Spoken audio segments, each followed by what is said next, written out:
정경호입니다. 오늘은 금융과 관련돼서 이렇게 금융사색의 시간을 한번 좀 가져보도록 할게요. 제가 이제 다양한 어떤 업체들을 또 다양한 분들과 이렇게 만나다 보면 아주 극단적으로 얘기하시는 분들도 계세요. 뭐 예를 들어서 보험은 필요 없는 거다. 그리고 증권사, 뭐 은행에 대한 부분들, 그래서 은행만 필요한 것이고 증권, 보험은 필요 없다. 뭐 이런 분들도 많으시고 어떤 분들은 이 세 가지를 적절하게 잘 활용하시는 분들도 계시고, 그래서 오늘 금융에 대해서 제가 사실 뭐 대단한 전문가도 아니고, 예, 저는 그 증권사에 있었고 보험사는 좀 오래 있었죠. 예. 이제 기본 필드에서 세일즈도 하고 이제 지점장도 하고 했었는데, 저는 이 얘기를 꼭 드리고 싶어요.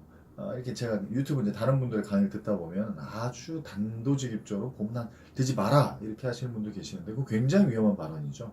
그래서 아주 금융 상식적인 부분에 대해서만 오늘 세 가지로 나눠서 말씀드릴 텐데, 은행, 증권, 보험에 대한 부분에서 첫 번째는 은행, 증권, 보험은 공익기관이 아니에요. 영리기관이라는 거예요. 영리단체, 영리주식회사, 영리회사라는 거예요. 그러니까 소비자, 고객들에게 어떤 이익을 창출해야 되는, 그러니까 이 사람들이 얘기하는 부분에서 절대적으로 신뢰하는 것들은 소비자의 몫으로서 책임에 대한 소재는 분명히 소비자 책임이 어떤 상품을 가입하시거나, 그런데 그것들을 적절하게 잘 활용을 하시면 제가 봤을 땐 결국 그 자본주의는 여러 형태가 있겠지만 이제 주식과 관련된 뭐 주주 자본주의가 가장 전형적인 형태잖아요, 우리나라가. 그렇다면 어떤 투자에 대한 부분이라든가 뭐 여러 가지 것들이 이제 연동이 될 텐데, 은행에 대한 키워드를 딱 하나 말씀드리면 이제 예대 마진이라고 봐요. 이 영리 조직은 예금과 대출의 마진인 거죠. 그러니까 예금을 많이 받아서 대출을 일으켜서 그래서 거기에 이자를 이렇게 좀 받는 거. 예, 그런데 우리가 이제 단순히 은행에 맡겨놓으면 뭐 이러저러 부분, 근데 잘 구분하셔야 될 게 있는데, 이 저축은행이죠. 은행과 저축은행을 좀 구분하셔야 되는데, 대부분 저축은행을 은행과 같이 생각하시는 분들이 꽤 많더라는 겁니다.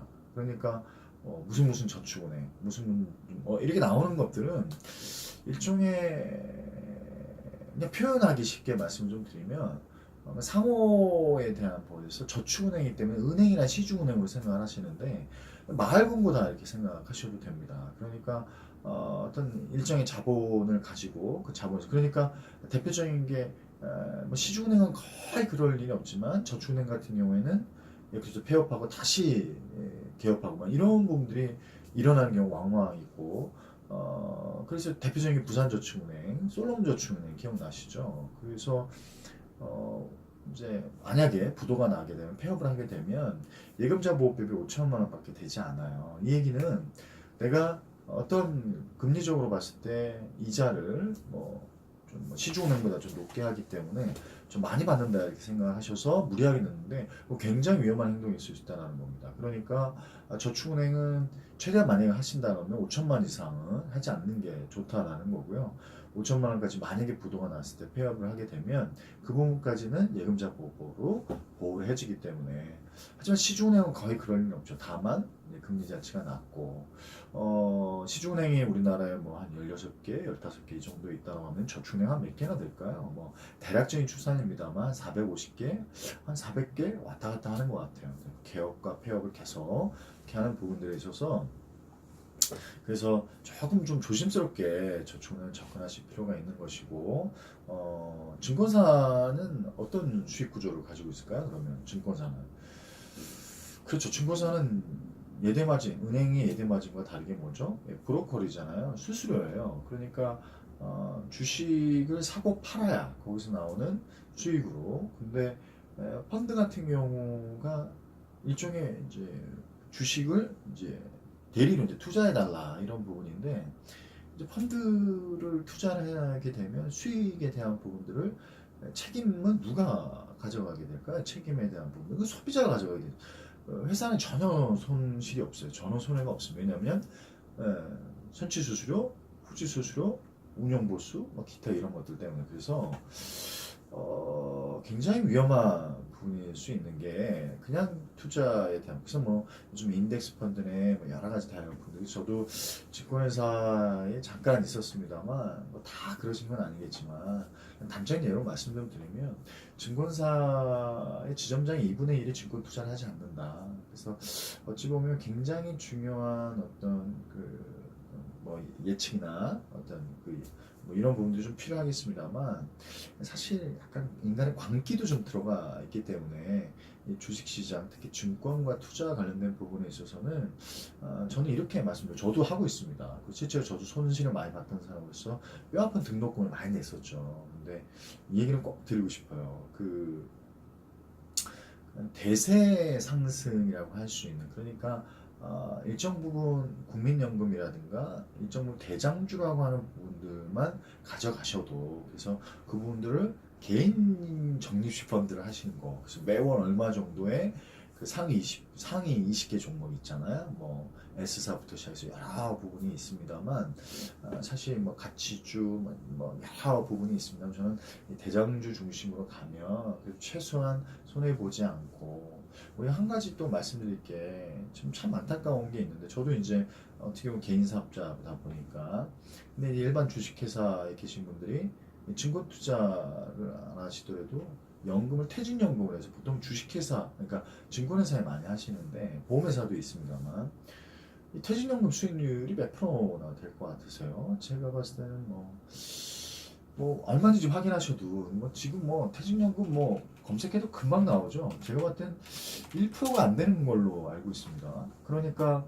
퇴직연금의 수익률로 본다라고 하면 이 수수료에 대한 부분 다 빼고 실제로 소중한 어떻게 근로소득이나 노동소득을 이렇게 해서 연금으로 이렇게 해야 되는데 거의 그 수수료를 제하고 나면 그러니까 증권회사에서 그걸 위탁을 받아서 대신 운영을 해주는 건데 투자를 해주는 건데 거기서 수수료 다 뗀다라는 거예요. 그러면 퇴직연금에 대한 부분도 너무 많은 부분에 대해서 완전히 이름을 하신다는 건 굉장히 위험한 행동일 수 있다는 거. 자 결론적으로 말씀드리면 하시면 좋죠. 뭐든지 하시면 다 좋습니다. 그런데 그거에 대한 최종적인 책임은 본인이 진다는 겁니다. 그래서 퇴직연금과 더불어 개인연금, 국민연금. 그래서 지금 국민연금도 이제 얘기가 많이 나오고 있잖아요. 왜냐하면 이게 이제 베이비붐 세대, X세대 이렇게 해서 지금 밀레니얼 세대가 이제 계속 올라오는데 이게 이제 지금 정말 항아리 구조란 말이에요. 근데 이게 이제 출산율이 지금 뭐 최소한 3만 명 이상이 출산을 해줘야 된다는 얘기가 있거든요. 근데 지금 3만 명이 안 돼요. 2만 5천 명이다 신생아가. 그러니까 1년에 한 30만 명이 안 되는 거죠. 근데 저희 때가 몇 명이냐면 100만 명, 120만 명까지 갔었습니다. 자, 이 얘기는 뭐냐면 거의 3분의 1로 줄어들었다는 거야. 근데 그 이윤을 받쳐줬으니 그러니까 국민연금 관련된 부분에서도 상당 부분 굉장히 보수적으로 좀 바라볼 필요가 있다. 아니 저도 하고 있습니다만 굉장히 좀 보수적으로 바라볼 필요가 있다. 그것에 대해서 특단의 조치가 좀 있어야 계속해서 연금에 대한 개선 좀 있어야 되는데 지금 당장 증권회사 관련된 부분에 있어서 저도 투자를 하고 있습니다만 개인의 궁극적인 책임이다. 그래서 펀드에 대한 부분도 우리나라 펀드 종류가 몇 개인지 아세요? 2010년도 기준으로 만기가 넘어섰습니다. 자, 이 얘기 뭐냐면 지금 그게 두세 배, 아니 네다섯 배도 될 수 있다는 거죠. 숫자가 중요한 게 아니라 그만큼 펀드에 대한 부분은 두세 명만 있으면 만들 수 있는 부분들이니까 그래서 상당히 좀 조심스럽게 좀 접근하셔서 투자와 관련된 부분은 특히 펀드에 대한 부분도 그래서 연금 관련된 퇴직연금도 그렇지만 연금 펀드, 연금 저축 이런 부분에서도 제가 봤을 때는 절대적으로 신뢰를 하시면 안 돼요. 100% 절대로 신뢰하시면 안 되고 어쨌든 그건 영리 기관이기 때문에 영리 조직이기 때문에 수수료를 띄잖아요. 선취수료, 후취수료, 운영보수 다 띱니다. 그러니까 이들은 손해날 게 전혀 없는 거죠. 예, 그래서 서민의 입장에서 보면 굉장히 좀 조심스럽게 마지막 이제 보험 이렇게 말씀을 좀 드리면 이 보험 같은 경우도 아까 말씀드렸지만 서두에도 말씀을 드렸는데 가입을 하지 마라? 굉장히 위험한 발언이죠. 아닙니다. 은행도 활용하시고 증권도 활용하시고 보험도 활용하시는데 보험은 제가 봤을 땐 가누고 길게 가입하시는 거 그러니까 짧고 임팩트 있게 굵게 하시는 것만큼 가장 바보 같은 게 없는 거예요. 제가 봤을 때.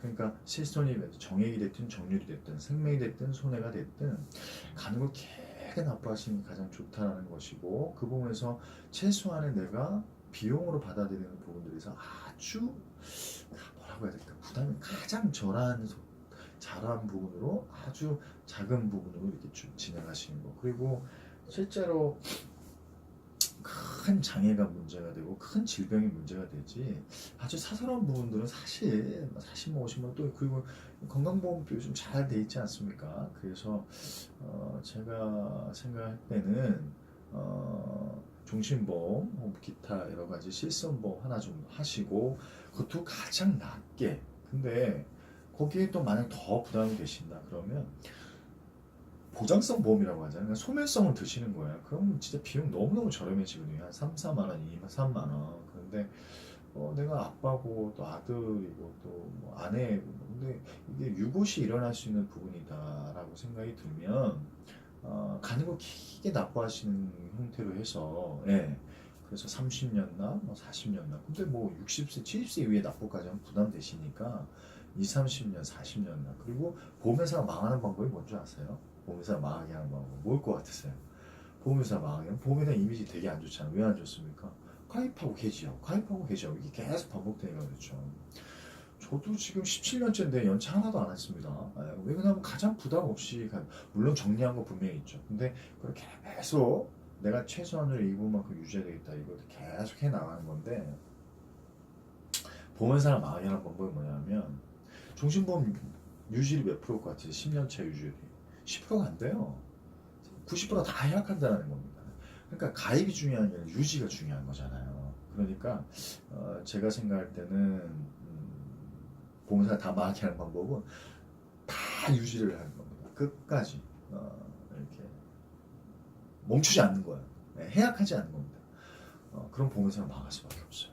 그러니까 계속 계산하는 게 뭐냐면, 해지와 해약에 대한 부분들을 이제 예상을 해서, 해지 예상을 해서 그걸 이제 보장 설계를 하는 거죠. 왜냐면 영리조직이니까요. 물론 이제 개라는 성격이 있긴 하지만 이들도 수입을 내야 되겠죠. 그리고 투자도 하고, 그렇죠. 그리고 어떤 사실 그렇잖아요.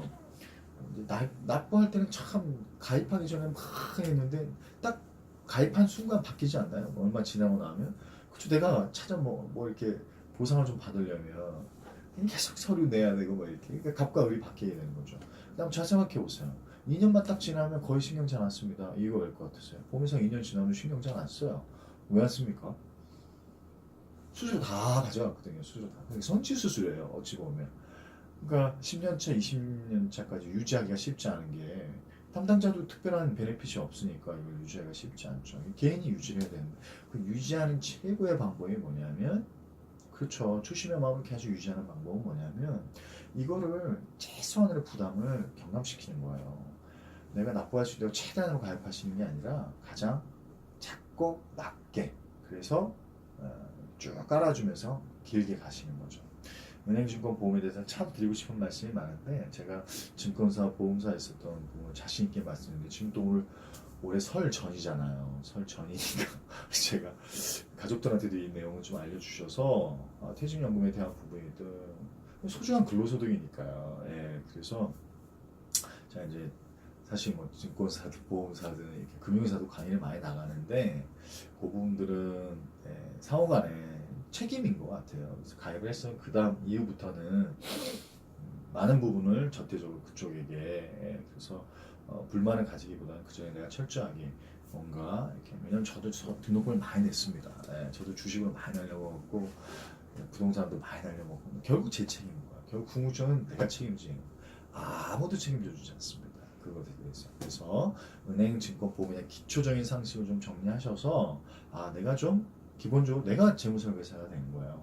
내가 금융에 대한 기본적인 상식을 가지시고 정리해 나가신다고 한다면 소중한 소득으로, 그래서 돈은 들어오는 것도 중요한데 지키는 것도 굉장히 좀 중요할 것 같아요. 그래서 금융과 관련돼서 이후에 또 세부적인 부분 또 말씀 좀 드리도록 하겠고요. 그래서 다들 건강하고 행복하게 가정, 어떤 재무적인 부분도 잘 관리하셔서 금융 최고의 어떤 그 행복한 미래를 위해서 잘 이렇게 셋업을 해나가시면 좋겠습니다. 감사합니다.